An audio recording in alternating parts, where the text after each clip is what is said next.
A beloved social media app among the younger generation now at risk. The U.S. House easily passing a bill Wednesday that could lead to the ban of TikTok. So let's dive into this legislation. The bill requires TikTok's Chinese parent company to sell the app within the next 6 months or it will be banned here in the United States. And the push for sale, sponsors of the bill say that the parent company, ByteDance, poses a national security threat, giving China's government access to American data. And the social media platform says that it protects U.S. users' data. Well, the bill received an overwhelming bipartisan support. One of those voters is Congresswoman Claudia Tenney. When I say TikTok, I mean ByteDance, the owner, which by law is got to be under using surveillance because of the control of the Chinese Communist Party. So we're putting pressure on them to decouple from their ownership or the control that the Chinese Communist Party has over them. Well, we've heard from various lawmakers, but tonight I wanted to take some extra time to hear from those who use the platform the most. I stopped by the student union here at Buffalo State to hear from various students on whether or not they use TikTok. Many of them telling me that they use TikTok daily for reasons like education, content creation, and even things like checking out new artists.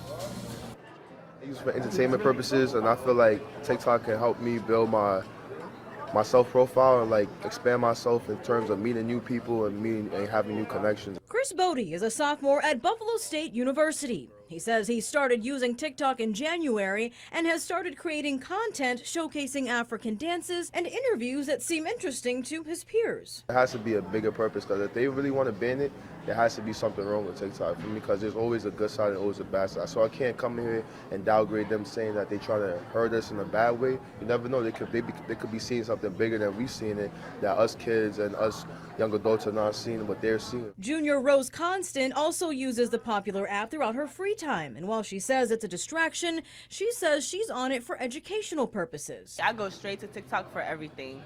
Like every little thing I need, I search it up right on TikTok. It just tells like hair stuff, places to travel, what to do, what not to do, everything.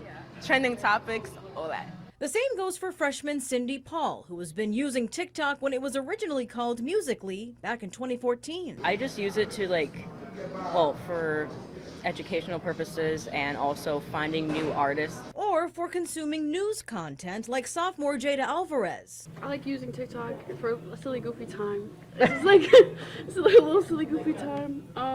It keeps me updated on what's happening around in the world politically and like laws that get passed. And even meeting new people like senior Hannah West. I use TikTok to communicate with other people.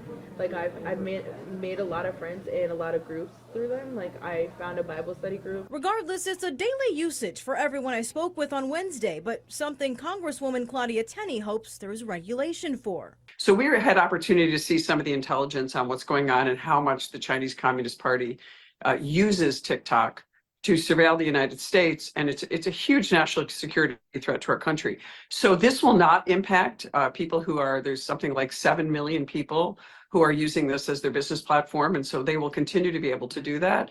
We just want ByteDance to move away from TikTok, and we think they will.